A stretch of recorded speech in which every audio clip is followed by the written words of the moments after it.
শুক্রবারে বেশি বেশি দরুদ পড়তে বলা হয়েছে। শুক্রবার পড়লে 10টি নেকি ও 20টি পাপ ক্ষমা হয়, 10টি পাপ ক্ষমা হয়।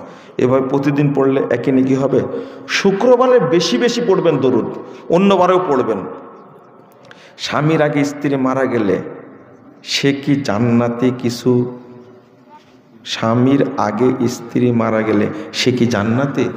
ও জান্নাত আমার মামার বাড়ি, হ্যাঁ আগে মারা গেলে জান্নাতে যাবে? তওবা তওবা তওবা, এটা ভুল ধারণা। শুক্রবারে মারা গেলে কবরের শাস্তি হবে না, সেটা কি সঠিক? জি, একটা হাদিস আসছে আল্লাহ তাকে কবর আযাব থেকে মুক্তি দান করবেন। আলবানী হাদিসটাকে হাসান বলেছেন। আমি মাঝে মাঝে স্বপ্নে দেখি নামাজ পড়তেছি ও উজু করতেছি, এর ব্যাপারটা কি? অলসতা আছে আপনার মধ্যে, কি আছে? অলসতা আছে, সাবধান। ফজর, মাগরিব, এশার এই 3 ওয়াক্তের নামাজ কিভাবে পড়তে হয় বলুন? এটাও জানেন না, তো আসছেন কি জন্য এখানে?